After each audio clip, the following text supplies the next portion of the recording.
Tapi gue cuma mau bilang di video ini gue tuh gak ada maksud sama sekali membandingkan satu pekerjaan dengan pekerjaan lainnya. Menurut gue semua pekerjaan di muka bumi ini pasti ada sisi plusnya, ada sisi minusnya. Gak ada yang lebih sulit, gak ada yang lebih mudah. Pokoknya semuanya punya kesulitannya masing-masing lah. Dan harapan gue bikin video ini tuh sebenarnya supaya temen-temen yang pengen jadi content creator itu punya insight gitu, punya pandangan, punya bahan pertimbangan.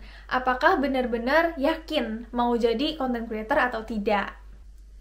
Hai, balik lagi di videonya Diera Natania. Selamat datang untuk yang baru pertama kali datang juga. Di video kali ini gue mau ngobrolin tentang hal-hal yang gue baru tahu, baru gue sadari, baru gue rasakan untuk pertama kalinya setelah gue menjadi content creator kurang lebih 5 tahun lah.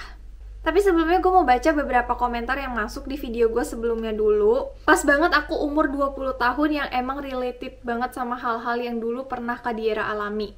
Kata orang-orang di umur 20-an itu terjadi quarter life crisis, di mana banyak sekali tantangan, tuntutan, ambisi, dan lain-lain harus dipikirkan dan dipertimbangkan dengan sangat baik, biar gak stres dan bisa berdampak positif untuk dijadikan pengalaman hidup ketika sudah melewati fase quarter life crisis. Makasih Kak Diera untuk videonya, benar-benar ngebantu banget untuk anak dewasa awal yang sedang di fase quarter life crisis untuk membuka pandangan baru terhadap hidup dan bisa memanage diri secara khusus finansial, biar bisa menjalani hidup dengan damai dan sejahtera. Thank you komennya, semangat untuk kita semua dan teman-teman yang lagi mengalami quarter life crisis. Kalian gak sendirian, karena kita semua, sebagian besar orang di dunia ini pasti mengalami, jadi kalian gak sendirian.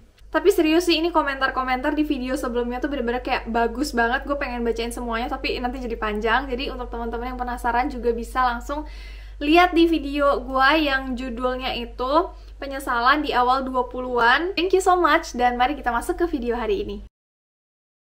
Setelah menjadi content creator selama kurang lebih 5 tahun ya, dimulai dari YouTube sampai ke TikTok, Instagram, dan lain-lain, gue merasakan banget adanya knowledge gap. Knowledge gap yang gue rasakan ini ada dua jenis. Satu, knowledge gap antara gue dan generasi atas, dan satu lagi antara gue dan generasi yang seumuran dan ke bawah. Kalau sama generasi atas, gue tuh lumayan sering dikira nggak kerja, guys. Jadi mungkin ya, kalau generasi sepantaran gue nih, milenial ke bawah sama generasi Z, generasi Alpha yang baru ya kan, mungkin udah terbiasa nih sama content creator, terus cara kerjanya seperti apa gitu. Tapi bagi orang-orang yang generasinya di atas kita, kadang-kadang pekerjaan ini tuh nggak make sense. Sampai pernah nih ya, satu hari gue lagi dikejar-kejar sama brand ini di Indonesia ya. Dan brand ini tuh bener-bener minta deadline-nya saat itu juga. Sedangkan gue tuh lagi ada acara sebenarnya. Nah, karena gue nggak enak juga gitu ya sama brand kalau minta diundur. Jadi ya udah, gue bawa kerjaan gue ke acara gue. Nah, kerjaan gue itu kebetulan di dalam HP bisa, karena itu edit gitu kan. Jadi bisa pakai HP. Terus sepanjang di jalan, sepanjang gue ada waktu untuk menunggu atau gue lagi di toilet, pokoknya setiap kali ada waktu-waktu kosong nyempil gitu ya, yang di luar acara, gue pasti ngedit pakai HP gitu, pegang HP. Sampai waktu itu ada satu orang generasi atas gitu ya, nyeletuk bilang kayak, kok tante nggak pernah lihat kamu kerja ya? Jeng-jeng gitu. Gue jujur aja dalam hati gue ketawa, tapi gue tahu itu adalah hal yang sangat wajar.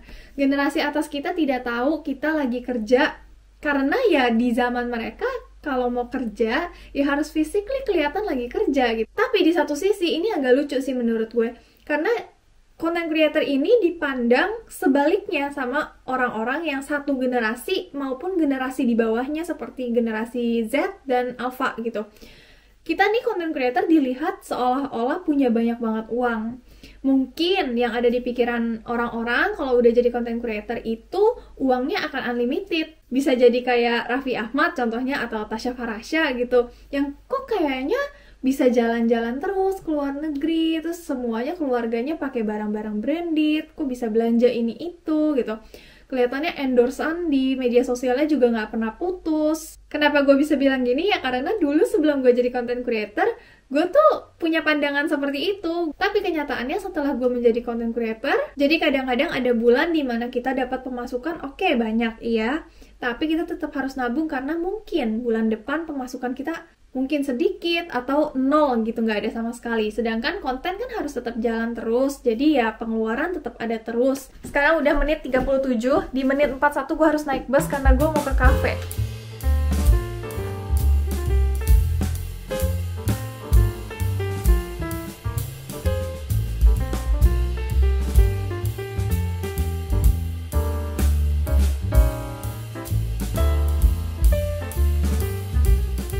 Untung keburu naik bus, tadi gue sampai lari-lari.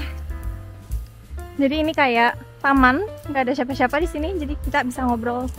Cuma ada sedikit suara mobil, jadi mohon maaf.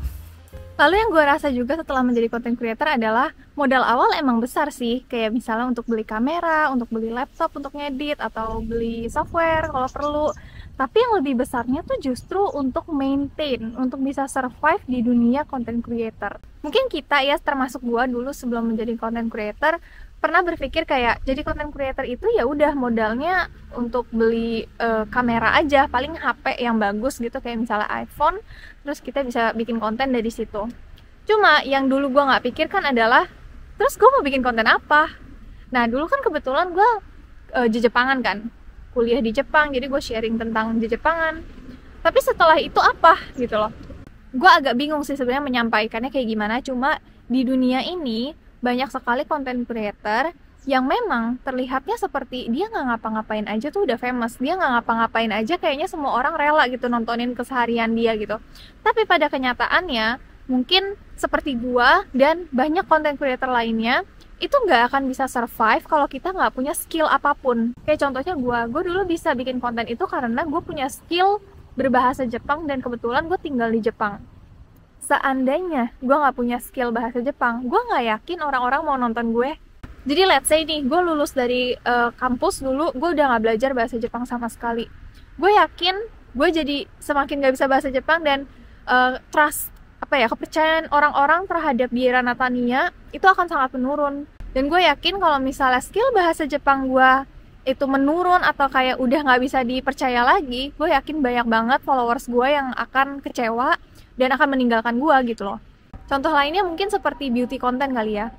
Kalau misalnya nih kita nggak maintain skill kita untuk bisa merias wajah, kita nggak latihan sehari-hari, kita nggak keluarin uang untuk beli make up baru, coba-coba warna baru, emangnya kita bisa mendapatkan make up yang bagus? Enggak kan? Jadi untuk bisa membuat konten yang bagus itu kita harus latih skill kita. Kebanyakan orang di dunia ini, kebanyakan content creator di muka bumi ini, gue yakin mereka harus tetap mengasah skillnya supaya bisa tetap eksis di dunia content creator. Dan untuk mengasah skill itu butuh modal yang cukup besar menurut gue. Dan yang ketiga, untuk kalian yang mau jadi content creator mungkin akan merasa kesepian. Content creator ini kan kerjaan yang lumayan baru ya.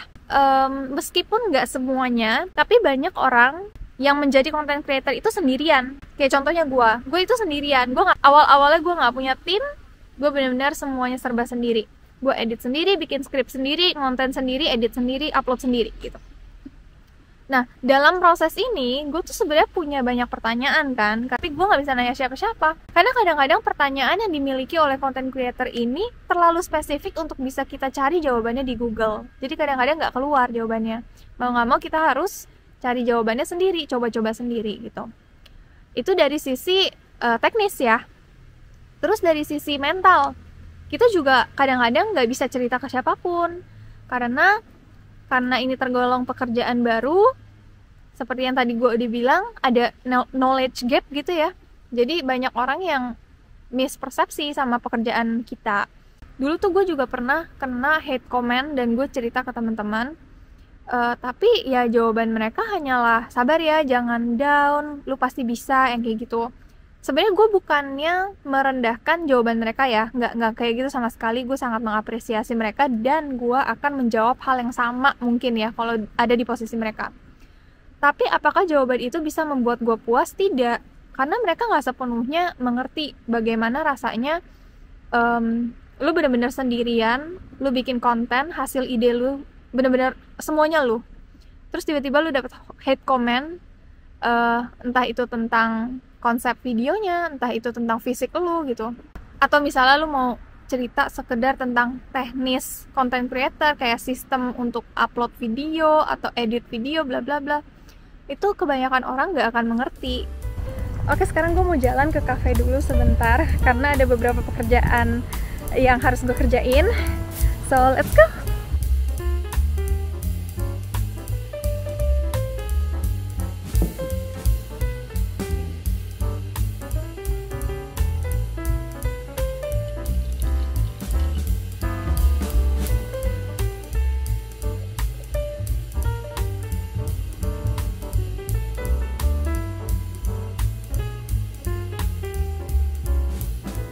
Oke, jadi sejauh ini konotasi pembicaraan kita tuh arahnya agak ke negatif ya.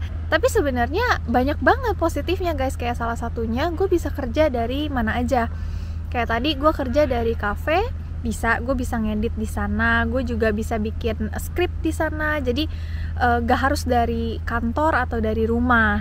Dan menurut gue pribadi, kerjaan content creator ini memudahkan gue untuk bisa mengatur waktu sih. Kalau misalnya gue mau jalan-jalan atau mau ngambil hari libur, gue bisa atur supaya menyelesaikan pekerjaan gue tuh lebih cepat gitu loh. Tapi di satu sisi gue juga sering dengar kalau jadi content creator itu sebenarnya sama aja kayak kerja 24 jam dan gak bisa enjoy pas lagi liburan. Karena ketika lagi jalan-jalan, di kepala tuh mikirinnya konten terus, ini bisa dijadiin konten atau enggak, terus jadi gak bisa enjoy di tempat liburan gitu. Sebenarnya gue juga pernah ngalamin hal itu waktu awal-awal jadi content creator. Tahun pertama, tahun kedua, gue kemanapun kayak nggak enjoy gitu loh, karena harus bawa kamera, terus mikirin konten setiap saat.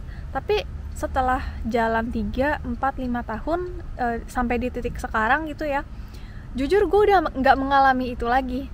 Karena mungkin udah terbiasa untuk konten, jadi gue udah bisa memisahkan antara private life dengan konten gitu. Jadi ada hari dimana gue memutuskan untuk hari ini nggak mau ada kamera sama sekali. Jadi ya udah, gue pure hanya resting atau gue quality time sama suami. Pokoknya gue nggak mau ada kamera. Terus besokannya gue bisa mengatur supaya full gue ngonten gitu loh. Jadi ya again, menurut gue pribadi, pekerjaan content creator ini tergolong pekerjaan yang mudah ngatur tempat dan waktu. Kemudian poin plusnya juga adalah gak bisa dipungkiri returnnya itu besar. Pemasukannya kalau lagi besar tuh besar banget. Apalagi kalau kita tuh udah punya brandingan yang bagus, terus kita juga punya sistem kerja yang bagus, brand tuh akan masuk terus gitu loh. Tapi untuk bisa mencapai titik itu memang perjalanannya panjang gitu, prosesnya panjang dan lumayan kayak mengikis mental lah istilahnya. Meskipun tadi gue juga sempat bilang kalau pemasukan content creator itu nggak selamanya besar, ada juga bulan-bulan dimana kecil, bahkan nggak ada sama sekali, tuh ada pasti. Tapi gue akui kalau udah mencapai satu titik ya dalam dunia content creator ini, kamu udah di satu titik tersebut nih, itu bisa dibilang akan masuk terus brandnya. Makanya menurut gue kalau misalnya kita mau menjadikan content creator sebagai pekerjaan utama, lebih baik fokus ke branding dan sistem. Jadi branding aja juga nggak baik, fokus di sistem aja juga nggak baik. Jadi maksud gue gini, brandingan itu penting banget. Karena ketika ada brand yang mau kerja sama, pasti dia akan mencari seseorang yang masuk gitu loh sama campaign-nya mereka. Tapi kalau misalnya gue nggak punya sistem yang baik, misalnya nih gue bales email asal-asalan, atau misalnya brand minta bikinin draft video seperti ini, terus gue bikinnya nggak sesuai briefing, atau gue kasihnya telat-telat, itu kan sistemnya nggak baik kan. Itu lama-lama brand juga bisa kabur.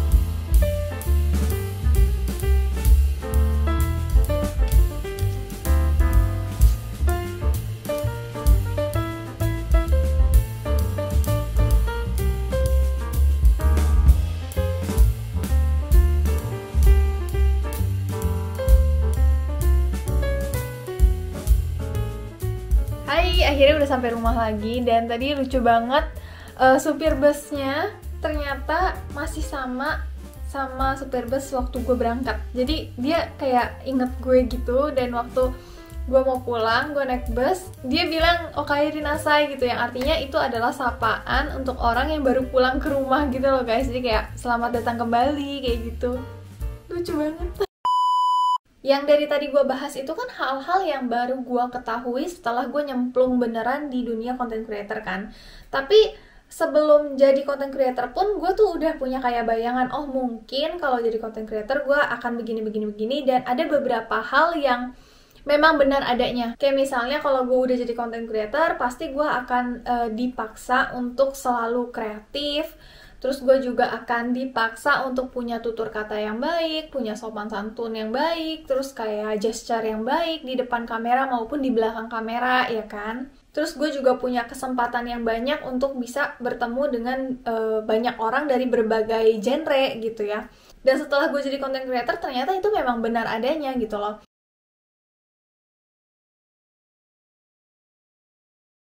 Oke guys, gue baru aja dapat kabar kalau Padok udah mau nyampe rumah, jadi gue harus hentikan pembicaraan kita hari ini. Gue tahu gue kasih disclaimer tuh selalu telat, entah kenapa. Tapi gue cuma mau bilang di video ini, gue tuh gak ada maksud sama sekali membandingkan satu pekerjaan dengan pekerjaan lainnya. Menurut gue semua pekerjaan di muka bumi ini pasti ada sisi plusnya, ada sisi minusnya. Gak ada yang lebih sulit, gak ada yang lebih mudah, pokoknya semuanya punya kesulitannya masing-masing lah. Dan harapan gue bikin video ini tuh sebenarnya supaya temen-temen yang pengen jadi content creator itu punya insight gitu, punya pandangan, punya bahan pertimbangan. Apakah benar-benar yakin mau jadi content creator atau tidak? Jadi seperti itu. Kalau misalnya ada request untuk video berikutnya, boleh langsung tulis aja di kolom komen, dan gue gak sabar banget untuk baca komen-komen dari kalian. Thank you banget udah nemenin hari ini, dan sampai jumpa di video berikutnya. Bye!